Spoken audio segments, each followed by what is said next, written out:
welcome to Today in Woburn. Happy New Year. This is our first episode of 2022. And I practiced today getting the year right because I keep saying 2021. So I'm thrilled to be back. We have a lot of really great and important things to talk about today. Nurse Kathy is with us. We're going to talk a lot about schools and the hard work they're doing. And of course, Mayor Scott Galvin is with us, and we've got a whole bunch of really important things to chat about with him as well. Welcome, Scott. Hey, hi Samantha, good to be here. Yeah, Happy New Year. Same to you. Looks like you had a nice end of the year trip, huh? I know. For those of you who don't see my Facebook posts, I went to Jamaica for 3 days. Really, it was for 3 real days for the most blissful, fabulous 25th anniversary trip with my husband. Happy anniversary. Thank you. And we were completely spoiled. We had a butler and it was like the most indulgent thing I've ever done in my life. It's awesome. Yeah, we really did. We were really, really spoiled, and I'm grateful for that little break of the winter. So came back from the New Year's, and we've got lots of good stuff going on and lots of things to talk. What I wanted to start our conversation with today, Scott, was funding for the vocational school for Woburn, which is Northeast Metro Tech. There's a special election coming up, and I know that there's been some confusion. So want to make sure we can get information out there for folks about that. And I've connected with Lindsay as well, who's given me some information to make sure I had all my facts straight. Yep. So first things first, maybe just talk for a second. The school is funded by a number of communities. So this is a different type of school funding than what we do for Woburn Public School System, correct? That's right. Okay. So we'd be obligated to, we'll be funding provided the ballot question gets approved by a majority of the vote, majority of the votes of all the eligible voters from those communities combined. So I think there's 12 or 13 communities in the vote. We happen to be one of them. And as you know, I'm a strong supporter of the rebuilding, and so is the city council. So they're on record of supporting it. So we're hoping that the voters do get out. It's a much more, it'll probably be, the turnout will be much more limited because of the time and duration that the vote is scheduled to vote for. Yeah, and I want to talk about that for a second. So the election is a special election. So it's held at one location, which is the old Wyman School, which is on Main and Eaton Ave. Right. And it is running from 11 a.m. to 6 p.m. So it's a limited set of hours. There was a communication that came out that about registering to vote. It confused some folks. So if you are already a registered voter in Woburn, you can come to the special election. The deadline that was communicated was just for people who hadn't yet been a voter registered in Woburn. Right. And then City Hall was open until 8 o'clock last Wednesday to accommodate those. But I agree with you, it was a little bit confusing. Yeah. Well, we don't have many of these special elections, so it's just unclear. The other thing that a lot of people have been asking about is, oh my goodness, this is on the 25th of January and we didn't know about it before. That's because we had approved funding and most of the other communities had, but there were 2 communities that held out, which has sort of forced the special election. Is that an accurate description? I know of it. Yeah, I think it was Saugus and Chelsea. Chelsea were the 2 that they did not approve. So a number of others did, some didn't vote, which is tantamount to an approval. Okay. So one of the things that is important for Woburn voters who do want to support the school, or if you don't, but I think, hopefully most people will. I think it's a really important resource for our vocational students. I'm completely biased. One of my children went there, 2 went to Woburn High School, but the VOC offers a really wonderful program for those who want that. Is that it is an aggregated vote. So it's not like you're voting in Woburn. So, there's sort of this sense like, hey, Woburn already approved, so I don't need to show up and vote because we're going to approve. But it's aggregated across all the districts. So if we want it to pass, it's important as many people from Woburn go as possible, because it's not just Woburn votes, it's Reading and Saugus and Chelsea and all the other communities that are part of the school district, and it will be aggregated across to them. So whether you want it to pass or not want it to pass, you do want to go vote and have your voice heard across those communities. That's right. Yeah, and please go ahead. The only thing I was going to say is that, I think when we did the presentation, which was back in October, I think we did the presentation in October about our support for it. Deb Davis she's the rep for the school committee, longtime rep for the vocational school committee. She was down there. The superintendent for the finance department came down, gave an overview of the finances, what the cost was and how it would impact the city of Woburn. We gave the city council a nice package, and we had talked at the time, which again, there are so many different variables between now and the time it's actually built. The financing, the interest rates, what they're going to be at the time. So, based on the numbers we were provided for construction and financing, we were anticipating it would cost the city about $900,000 annually in debt service. So that's where we are with that. And just to be clear, we are not asking for a tax override or an increase in taxes to fund it, and we are not taking money from the Woburn public school system to fund it. Is that correct? No, we're not asking for an override, and we are not taking, the school budget will be the same as it is, but realistically, Samantha, we are taking on an added, an added cost to the budget. So they'll, at some point we'll be looking at different items like we do all the time when we approve a final budget. And if some areas get squeezed out, they might. I'm not saying that's going to happen. We watch our debt service pretty cautiously and try to make sure that whatever we put out is going to fit into the budget. So this is a number that we did, not to say we've been planning for this long time, but we have been looking at it and looking at some of the other long-term debt we have. And we think at this point we can handle it with some of the debt that will be coming off, not this year, but in the coming years, some of our debt will be falling off. That's great. And if you haven't been to the school, definitely look up those presentations, talk to some families who do attend. My personal take is that school needs an overhaul. It has some great programs and the students learn a lot of great things, but it is in pretty desperate need of infrastructure. So that's my personal opinion. But if you are interested in having an opinion, whether you want to support it or not, definitely go out and vote. Again, it's January 25th from 11 a.m. to 6 p.m.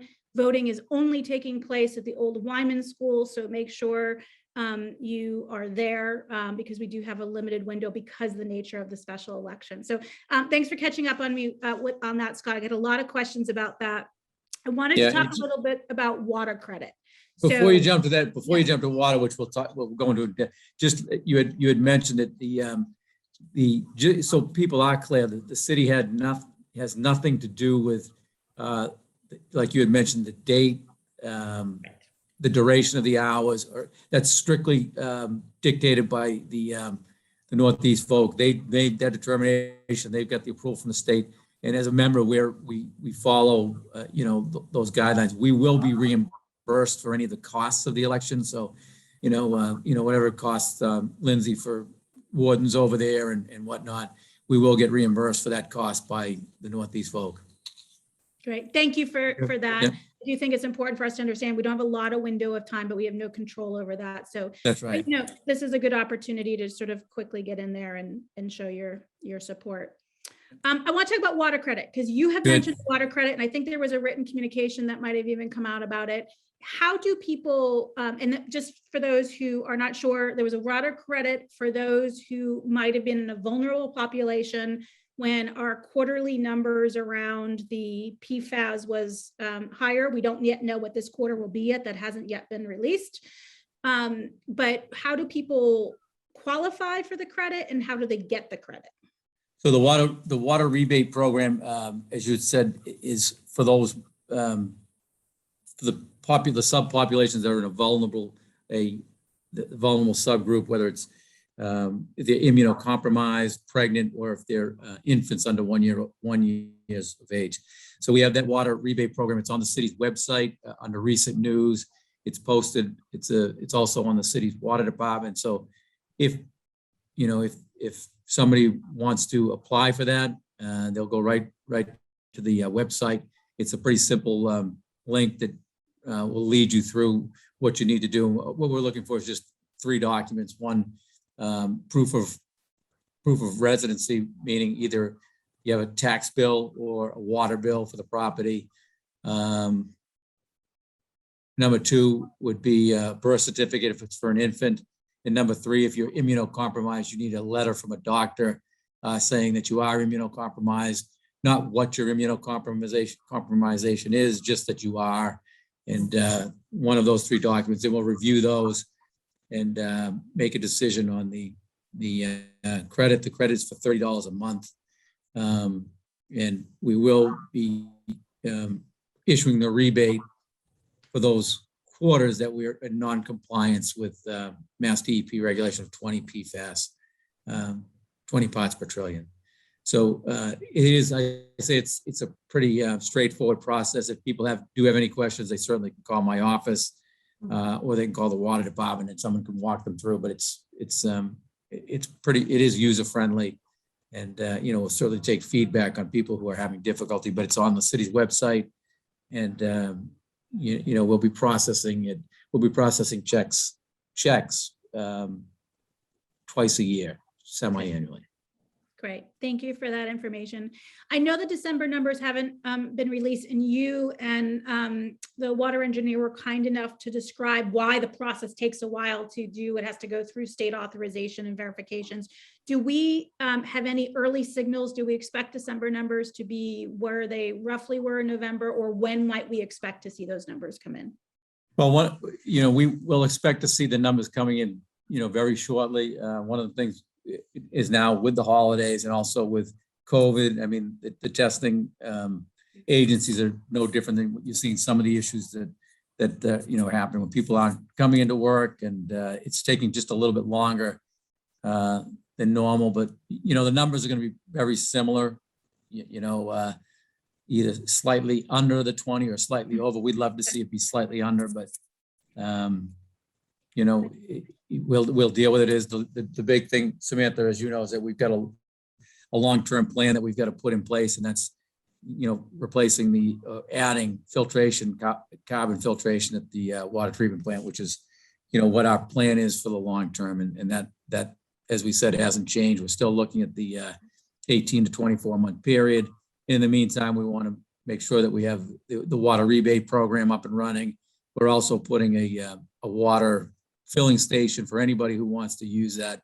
That'd be up at the Senior Center in North Woburn, where they receive all MWRA water, and there are no PFAS up there. Well, we could be looking at other locations throughout the city as well to possibly locate other water. Do we know when that water source will be open? We did just get approval from the DEP that we wouldn't have to. We got a what do you want to call it? A preliminary approval to do it. So we're just waiting for the next step, and hopefully we'll be able to have that up and running by February 1st. Awesome. That's really good updates. Thank you for that. So let's talk COVID testing. It is not easy to get a COVID test these days. We see lots of people have. The city has stepped up and been doing weekly testing, I think, for the last 3 weeks. Is that testing that we will continue to be doing?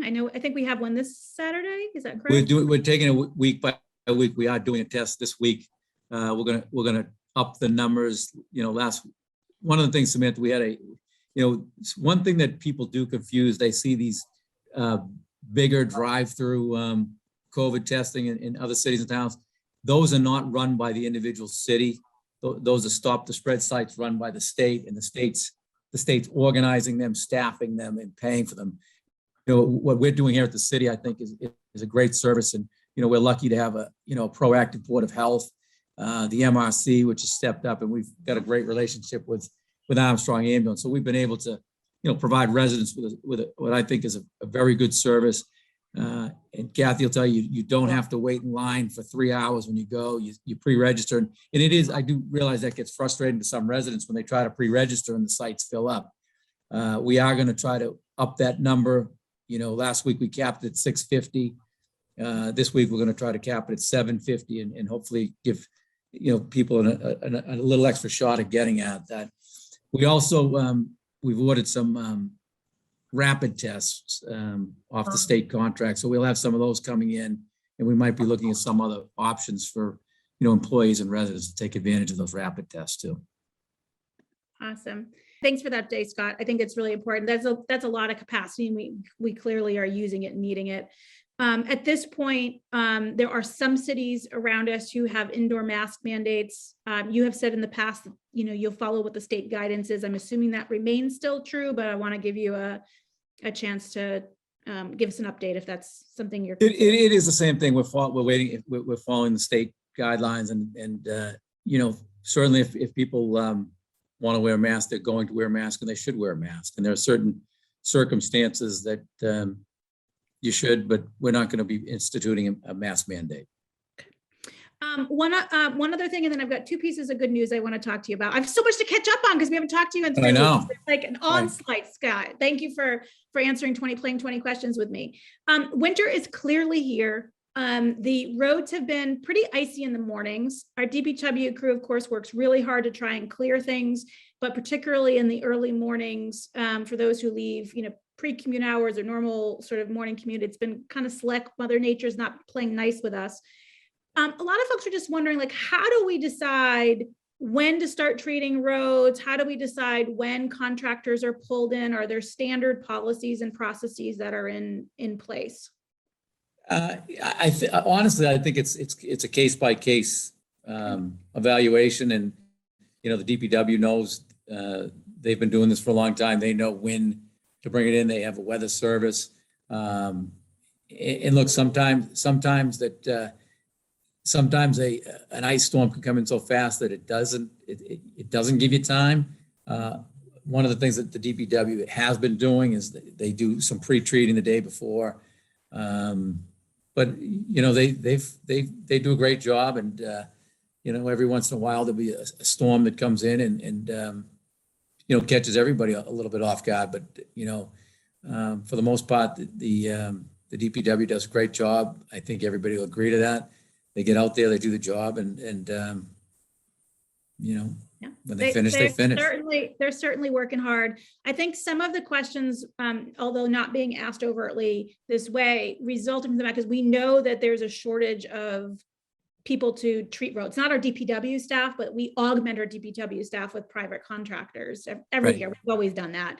And I think there's a lot of discussion across the state and probably across multiple states that there's a shortage of some of that. How are we set up in Woburn today? Are we out or close to capacity, or is that a concern that we need to provide a little? I think that they're getting, the contractors. One of the things that happens every year, and this one might be just a little different, like you said, because some of the contractors are making. The guys who do the snow plowing, they have other jobs as well, whether they're in carpentry or, plumbing or like whatever they do. This is this second fiddle. And right now there's a lot of work going around, and, plowing is a tough job. So some of the subs, the private contractors would rather do something else. And when they have another job to do indoors and make a little bit more money, they're certainly going to take that over plowing. But we've had a good group of loyal private contractors who generally come back on a regular basis, and we're getting the contracts are still coming in. We'd like to have them in by November, but like I said, there's other things going on, and it's just not realistic to expect them to get in. But we had contracts coming in right up to the storm that we got for Friday, and as I said, we have some really good subs who we depend on every year, and they're loyal to us, and we appreciate the work they do. But we're getting close to where we were last year with the contractors, the numbers that are coming back. So we're getting. Well, I'm super appreciative. It's a hard job. My husband plowed for a couple of years for someone else, using someone else's truck, not his own, and it's a lot of work.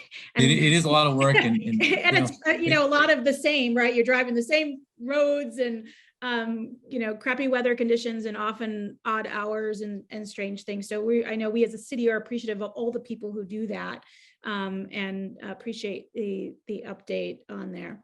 So let's talk about two good things that have happened over the last few weeks. So one of them is that the legislation that we were waiting for around lifetime trustee, time for librarian trustees and lifetime appointments.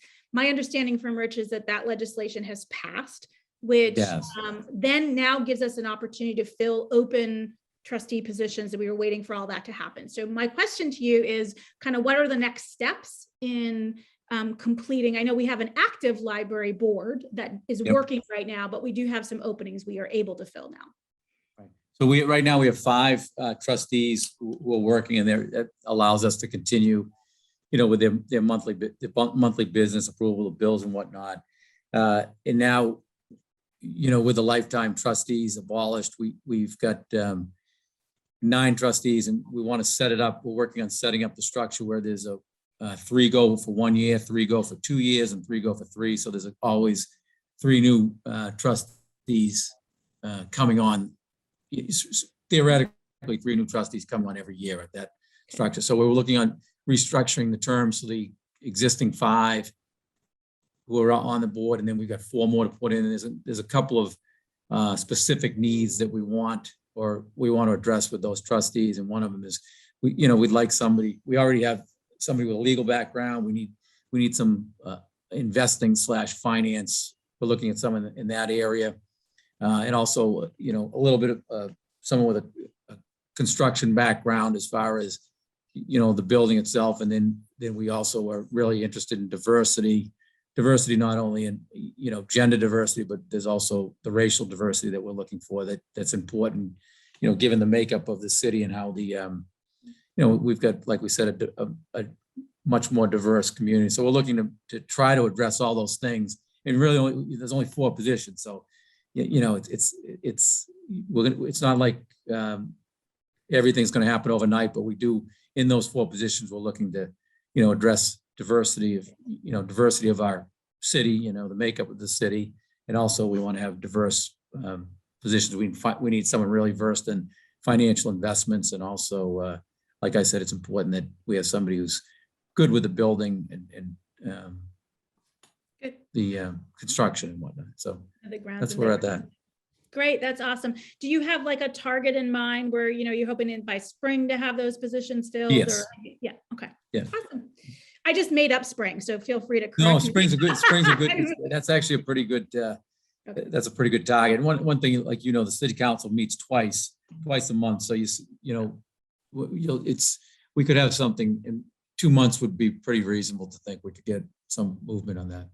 Awesome. And the last little bit of news that I wanted to talk about was we have a whole bunch of winter recreation programs that have been out there and promoting. One, is near and dear to me, the snowshoe lending program is up and running again. We've had some snow. I saw some local snowshoers posting some beautiful pictures of some cardinals out in Horn Pond and some really great stuff. So if you have, for those who are watching, if you haven't gone and checked out the rec program schedule, go do that. There's a bunch of stuff, for some virtual programming, some in-person stuff, a bunch of things that have been happening. It's great to be active in the winter, like you say, Samantha, and that program that you you did initiate was really nice to get that up and running with the snowshoes, because it's a great form of exercise, and there's so many trails up at the golf course that you can trek around on in the mountain, that I think that you should talk about that every week so people know about it and get them going. It was really I would love to see people use that. Lots of great volunteers who helped fund that program, people who donated money so that we could buy a pretty good selection of different size snowshoes for children and adults, different size poles and things. So it's not an infinite supply, but there's a pretty decent supply out there. So definitely go do it. You can snowshoe for a little half hour at Horn Pond. If you get tired, you can go out for hours. As Scott said, there's lots and lots of opportunities across the city. It's actually can be quite fun. It's really pretty out there. And hopefully some of these ponds freeze over. I know for ice skating, right? Yeah, we've got a lot of ponds in the city. We didn't get around to putting up the rinks. We were going to do one over at Spence Farm, but Spence Farm has a nice little pond over there that I've skated on a couple times. So I say for the younger kids, keep their eye on that. It freezes up. I know Jeff Dillon is they've got more lakes and tributaries and ponds over in Ward 3 than I think the rest of the city. We do. That's where I live. So we get a lot of opportunities over there. So, yeah, and we'll share. So we're share. Awesome. Anything else, Scott, that you want to talk about before I let you go? No, I think that's good. We'll get back on. I know, I'm sure every week we'll talk more about the water issue, Samantha, and it's a good opportunity here to talk with you. So any feedback that you get, any suggestions, we're certainly here to listen to them from the residents who do talk to you, but we're moving forward with this in a positive direction. And, I think we'll on a good track with this. Good. So there's two, just as a summary of that, there's two short-term revenues. One is a rebate for folks who are very specific risk categories, as Scott was talking about earlier. The second is a water source that you can go fill up jugs. That's not online yet, but targeting February 1st, we have some preliminary approval. Got to go through a bunch of red tape to finish that. That has nothing to do with Woburn, but sort of overall and appropriate safety measures. We all, nobody wants to be trying to solve a water safety issue by drinking unsafe water. So we go through these hoops for a reason, and we'll keep people posted as that becomes closer to coming online. Good. Awesome. Thank you so much. With that, thanks, Scott. I'd like to turn it over to Nurse Kathy, who's going to join us now. I am so appreciative, Kathy, of you joining us today, because I can't even imagine how busy and exhausting your job has become. I mean, it was always busy. Being a school nurse was never easy. But I want to first say thank you to you and all the school nurses, because I really have gotten many, many, many public and private messages from folks being sensitive to and concerned about the extra work and the burnout that, I'm sure is happening. You've been doing extra work for quite a long time now as you're trying to sort of balance. How are you and your, peers balancing your normal duties with all the extra COVID duties? It's pretty hard. It is. I worked yesterday, Sunday, probably 3 hours. I was hoping that would alleviate some stress today. And they came in, I had, texts from teachers, emails, and voicemails. It took 2 nurses. I had a little help to go through them, and we finished at 2:30, calling all the parents and putting the information in. But I think one of the things to keep in mind is I'm running a school. I have chronic care. I have daily meds. I have injuries. So you have little loved ones who need a break to come visit you, like some loved ones that I had when they were little. Yeah, I have them. I have little ones, and so it's a lot. For in addition to all the normal full-time job of being a school nurse, was a full-time job before COVID came. You now have a lot of responsibilities, and just answering all kinds of questions from families, good questions, important questions that are being asked. And then you had been doing some contact tracing. I think some of that stuff might be shifting. Tell us a little bit about what that entails in the schools today. Well, it has shifted just a little bit very recently. Contact tracing is if you pretend you're in a classroom, you have a COVID positive child. A couple of weeks ago, we would say which children were within 3 feet of the COVID positive child for 15 minutes or more in a 24-hour period. Usually it's the children in front or next to or behind, and those children who are identified, we ask the parents if they'll allow us to do what's called test and stay, where each morning for a week, the children who are potentially, close contacts are tested here at school. It allows them to stay in school, which is great. We're getting a little bit away from that now. Like, for example, today, when I had a COVID positive child, when I called up to the room, I did ask, who's in front, who's side to side. But I said, is anybody in your room immunocompromised? Is there anybody who's sickly? I think there's so many cases right now. I think we want to take a little bit more time and focus on a child who is immunocompromised. So a child at higher risk, and you would certainly, as a school nurse, I assume you have the medical records that are appropriately shared with the schools to be able to identify if the classroom teacher is not. I have to say though, I have really great teachers who really, really know the children. They'll tell me immediately if a child's really tired and they look different, or so I work with my teachers all the time. They're great. So I listen to them.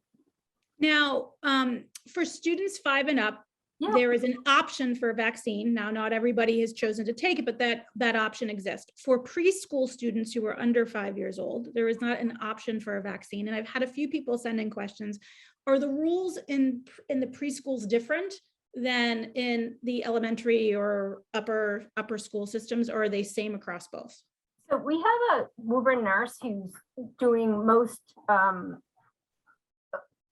the COVID out of all the nurses, Heather. So I actually asked her today, and children who aren't vaccinated, whether they're unable to be or have the parents have chosen not, they're in the same category. Okay. So the rules for an unvaccinated child would apply to the little ones, unfortunately, because they can't be vaccinated yet. Okay. And you does know, that require, so in practical terms, Yeah. what is the difference in terms of their ability to stay in school or be tested or quarantined or any of all of the above? That's a really good question. I actually am the healthcare consultant for a daycare in Woburn, an after-school program. So I've been working with this a lot. So they are more likely, little people who aren't vaccinated, to be spreading germs per se, so like whole rooms have been quarantined. Okay.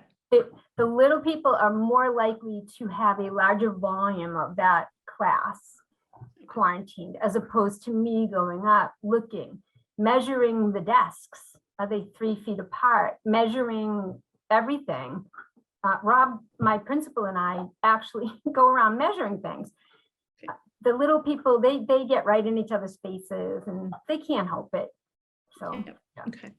So there was no doubt that this has been an exhausting amount of extra work that you and the team are doing. Understandably, parents, when they hear about an exposure, or they're worried about a child being sick, or they get a phone call saying your child's being sick, it's stressful and it's worrying for families. But what do you want them to know in terms of how to respond, react, communication timelines they should be aware of, things like that? Well, I mean, we don't like it either. I mean, the nurses wish nobody had COVID. This is terrible. We have families who have it, or so I would say, when the nurses call you to discuss it, please make yourself available. That's much easier than sending your child in and sitting on the bench for them to go home because maybe you didn't call back. One thing I do want the parents to know is, during the school hours, when children are eating or at outdoor recess, which is AM, PM, they most certainly have mask breaks. I read something the other day about a mother who thought there were no mask breaks at all. And really what she meant was she wished there was more time when the mask breaks occur, but there are mask breaks. Okay. Yeah. So it's a lot. In general, the parents have been great. Yeah, they really are. They're nice. They're, no one's happy about it, but. Now, we do know that there's quite a lot of students of all ages who have been home because of illness or quarantine, or some or exposure to close family, or a whole bunch of things. And staff. A lot of staff as well. And we know that there's some anxiety for those students, I imagine, and staff probably too, but in this case, students, when they're coming back to school and trying to catch up. Are there anything that you've seen in your students? You're so close to them, and they talk to you, and they have confidence in you. Also, anything that parents can or should do to help prepare their students when they come back, if they're a little nervous about returning and what they might have missed or what they might be exposed to at school? often when I speak with the parents, they ask me, can I have their schoolwork? So I advise them on the best way to reach the teacher to ask that question. Often the teachers will get it right together. It'll be right at the front desk. The parent rings the bell. We bring the work to them because parents aren't allowed in the building due to COVID issues. So the teachers I have seen the teachers be very accommodating.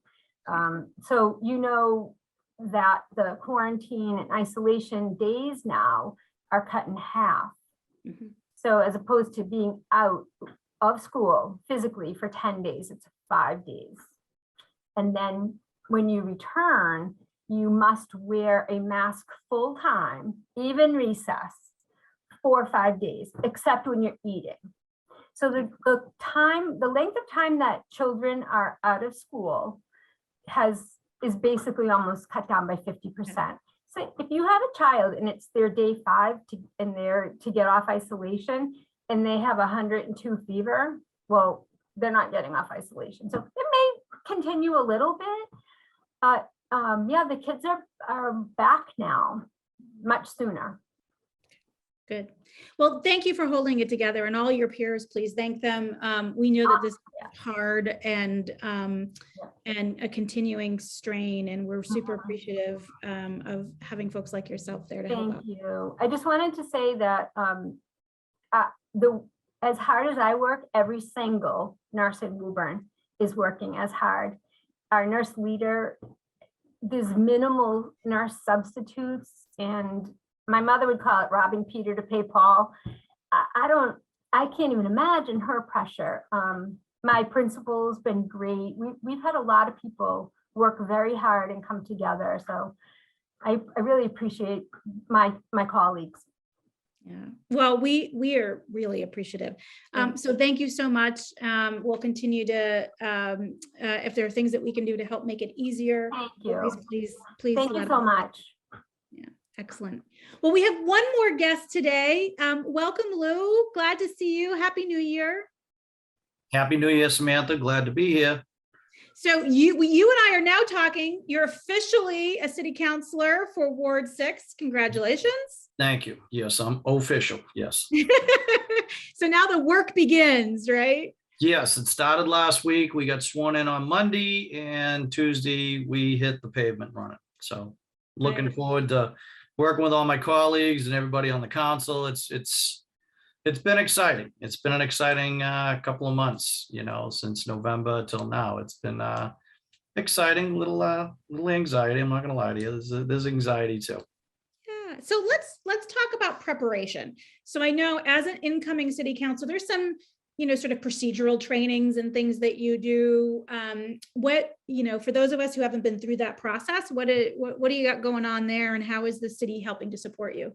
Well, so far, I've gone down, I've spoken to Lindsay, I've talked to some of my colleagues, we've had meetings. Again, it does help to be an observer on the council. And I've been there for, the meetings as well as Chuck Viola. And that helps, that's huge, to sit there and see pretty much how it all is orchestrated and the wording and all that stuff. I'm still kind of getting all of my tools, I guess you could say. We're still in the process of me getting that. There's information that needed to be updated. There's all kinds of things that need to be brought up to, I guess you could say, today's, standards and what the rules are and regulations. So, but so far, so good. Again, I saw you have a city email address. Yes, I think I saw. I have that. We need to get your handsome mug up there. We need to get a picture of you. You know what? I sent Lindsay a photo. I'm not sure if it passed muster. I'm not sure. They might have put it up on a dartboard. I'm not sure. Oh, no. I'm sure that it's just a process issue over the holidays. I'm sure it'll go up there. But for residents of Ward 6 who do want to say hello and either share information with you or just get to know you, what are the best ways for them to contact you? Is that email best, or is there a phone number you want to share? Email is the best at Lou DiMambro at cityofwoburn.com. That would be the best. This way I can share that and I don't have to link and attach. I can just send it to my other colleagues and stuff on the council. And as for a phone number, that my office number is 781-935-2127. That's, always available, with an answering machine that if I pick up the message, I'll call you back as soon as I get the message. And the cell 339-970-1768. Awesome. Thank you for sharing that with us. Hopefully they don't need to call you in odd hours, but it's appreciated that you shared that with us. What are some of the, so I know we spoke before the elections and some of the things you were passionate about and were important to you in the community. What are some of the first things that you're going to be jumping into to help make sure we address and stay on top of? Well, we got to look at Ward 6 is busy. It's a hot area, so there's a lot of projects that are active, that are coming down the pike. We also have the new Boston Street Bridge. We have the Ledges site that's currently active. 1071 Main Street has gone through. We also have the Fairfield project. We've also got 0 New Boston Street that's coming down the pike. So there's a lot going on, as well as there are a couple of buildings that could be possibly built down on New Boston Street that are going to serve as, I guess you could say, biotech or bioscience building. So there's a lot that's going on. We also have condominiums being built on East Dexter. There's a lot of stuff that's coming down the pike. And, we also have to keep in mind that we got to kind of look at the Alta Vista School, the Linscott School, those need to be looked at, and we have to evaluate how we're going to take and handle, possibly, definitely more students coming into our school system. Good. Well, we were talking earlier in this episode with Scott about the funding for Northeast Metro Tech and the vocational school. And I think that vote was taken before you were inaugurated as a city council member, but should it have come to you? Are you supportive of supporting the funding for that? Or do you have questions? I am. I took a virtual tour of the Northeast Voc, and when I graduated, back in '90, I graduated. The Voc was pretty limited.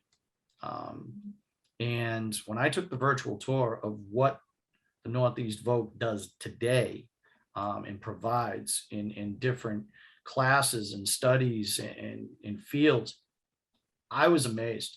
I was shocked. I couldn't believe what they offer. And I think it's important. I think it's good to have a trade. They offer so many different trades and so many skills, skill development in so many different areas. I'm supportive of it. I really, really am.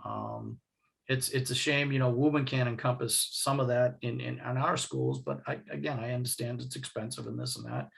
But I definitely support the Northeast Voc. It's always provided a lot of students with the type of education by which they can pretty much graduate and hit the road running and earning.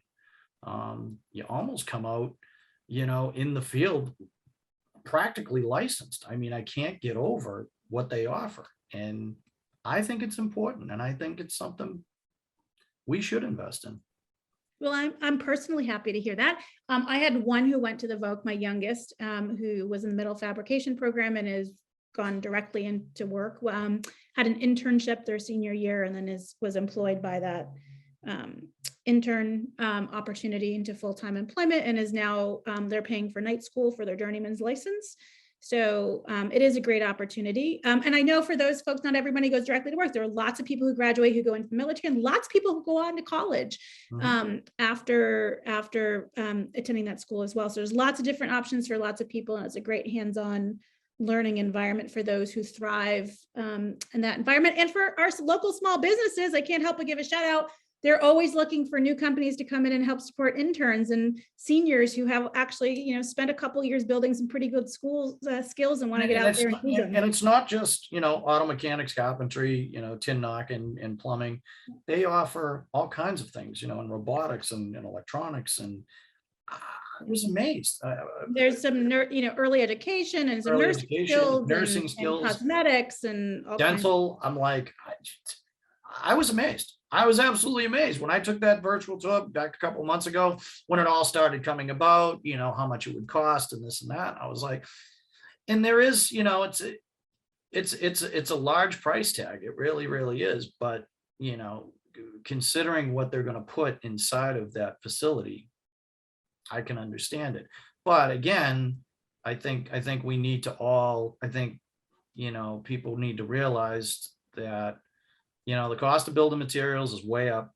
It's the highest it's ever been. And when we talk new schools that, you know, we are going to need, and we're going to need, you know, either more or we're going to need larger. And if we go big, it's going to be expensive. And that, there's an example right there. I believe the last I heard was 317 million. Yeah, luckily, we are one of many communities who contributes to that. So we're not taking the burden of it, but it is a significant investment. There's a lot of shops and a lot of specialty equipment and things the facility needs to support. So Lou, thank you for joining us. I just wanted to say hello and welcome to your role as city councilor, and so glad to have you here. And I'm sure for those who are in Ward 6, they look forward to getting to know you if they haven't already had a chance to meet you. Excellent. Thank you, Samantha. And as always, Woburn, please continue to take good care of each other.